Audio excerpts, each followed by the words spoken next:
Hello friends, welcome to Sutapa's kitchen. আজ আমি তোমাদের থোরের খুব সুন্দর একটি রেসিপি করে দেখাবো। অনেক সময় ধরে থোরটা আমি কেটে এবং কুচো করে কেটে ভিজিয়ে রেখেছি। থোর অনেকক্ষণ কেটে রাখলে একটু কালো কালো দেখতে হয়ে যায়, সাথে জলে ভিজিয়ে রেখেছি যাতে কষটা চলে যায়। এবার একটু ভালো জল দিয়ে একটু নুন হলুদ মাখিয়ে বেশ কিছুক্ষণ রেখে দেব, তাহলে থোরের কষটা পুরোপুরি বেরিয়ে আসবে। এই অবস্থায় আমি আরো কিছুক্ষণ রেখে দিলাম। এবার প্রেসার কুকারে থোরটাকে একটু বয়েলড করে নেব। থোরটা খুব কচি নয়, একটু মিডিয়াম ধরনের আছে। এর সাথে দুটো বড় আলুও দিয়ে দিলাম। থোরটা একটু বেশি সময় বয়েলড করতে হবে, আলুটা তুলনামূলক কম বয়েলড করলেই হবে। এই জন্য আলুটাকে আমি গোটা রেখে দিয়েছি, আর খুব বেশি জলও দিইনি, সামান্য একটু জল দিলাম। আর আলুটাকে খুব ডুবিয়েও দিইনি, হালকা করে ডুবিয়ে দিলাম যাতে আলুটা গোটা থাকে, খুব বেশি বয়েলড না হয়ে যায়।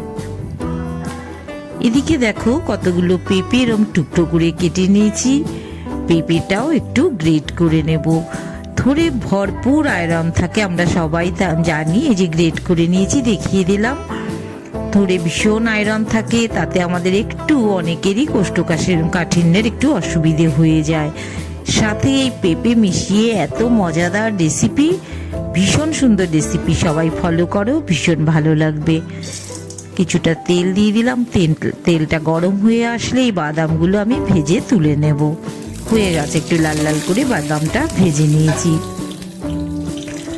থোর পেঁপের এই অসাধারণ রেসিপি ভীষণ টেস্টি হয়, সবাই করে দেখো, স্বাস্থ্যের পক্ষেও ভালো, খেতেও ভীষণ সুস্বাদু হবে। আলুটা তোমাদের দেখিয়ে দিয়েছিলাম, গোটা গোটা এরকম আমি বয়েলড করে নিয়েছিলাম, এখন কেটে টুকরো করে নিয়েছি, একদম পারফেক্ট সেদ্ধ হয়েছে। আমি এবার নুন হলুদ দিয়ে আলুটাকে ভেজে তুলে নেব। এইভাবে রান্না করলে সময়ও কম লাগবে, আর আলুর যে এক্সেস কার্বোহাইড্রেটের রসটা যেটা আছে, আলুর রসটা বেরিয়ে গেলে কার্বোহাইড্রেট তুলনামূলক কমে যায় পরিমাণটা। তাই আমি আলুটাও বয়েলড করে ভেজে নিচ্ছি। ভাজা হয়ে গেছে, তুলে নিচ্ছি।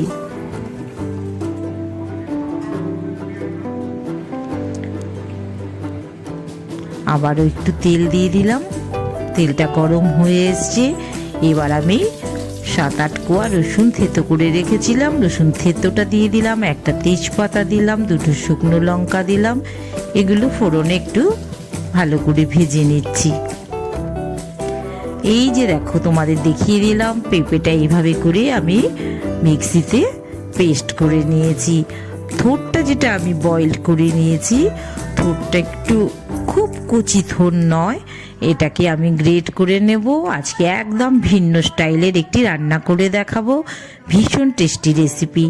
দেখিয়ে দিলাম তোমাদের। কাঁচা লঙ্কা এদিকে পেস্ট করে রেখেছিলাম, 5-6টা কাঁচা লঙ্কা বাটা দিয়ে দিলাম। তেলের মধ্যে এই কাঁচা লঙ্কাটাও একই সাথে রসুনের সাথে ভেজে নিচ্ছি। একটা বড় পেঁয়াজ আমি গ্রেট করে নিয়েছিলাম, সেই পেঁয়াজের 2 চামচ পেস্ট আমি একইভাবে মশলার সাথে কষিয়ে নিচ্ছি। আজকে আমি এই রেসিপিটি পেঁয়াজ রসুন দিয়ে খুব ভালো করে কষিয়ে করব, তোমরা দেখতে থাকো। এবার একটু পরিমাণ মতন লবণ দিয়ে দিলাম, একটু হলুদও দিয়ে দিলাম,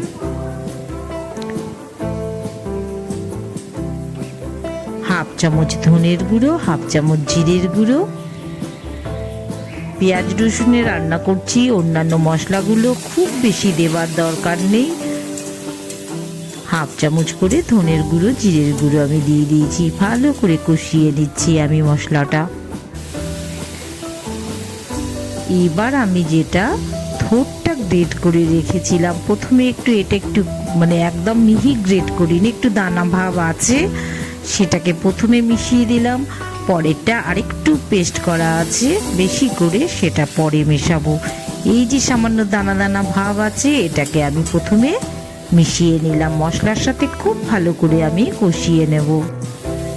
এবার বাকি যেটা পেস্ট করা আছে সেই পেস্টটা তুলনামূলক বেশি মিহি আছে, এটাকে পরে মিশিয়ে দিলাম।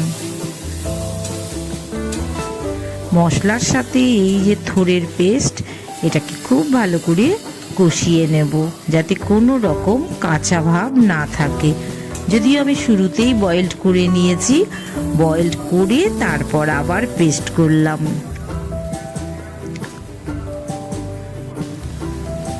এবার যেটা আমি পেঁপে গ্রেট করে রেখেছিলাম সেই গ্রেটেড পেঁপেটা মিশিয়ে দিলাম। খুব ভালো করে কষিয়ে নেব। এবার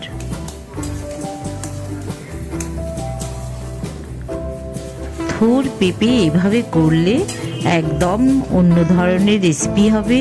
ছোট বড় সবার এই রেসিপি ভীষণ পছন্দের হবে।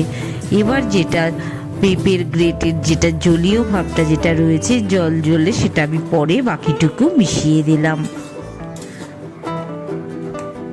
বেশ কিছুক্ষণ ভালো করে এটাকে কষিয়ে নিতে হবে, পুরো জলটাকে টানিয়ে নিতে হবে।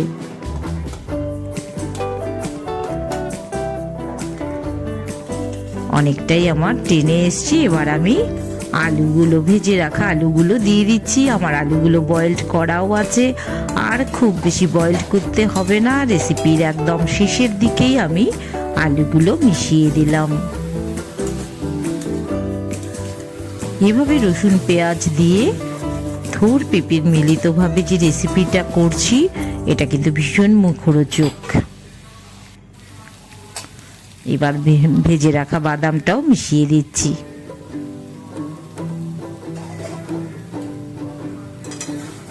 আবার একটু নাড়িয়ে চাড়িয়ে দিচ্ছি, মিক্সিং করে দিচ্ছি। এবার 1 চামচ মতন চিনি মিশিয়ে দিলাম।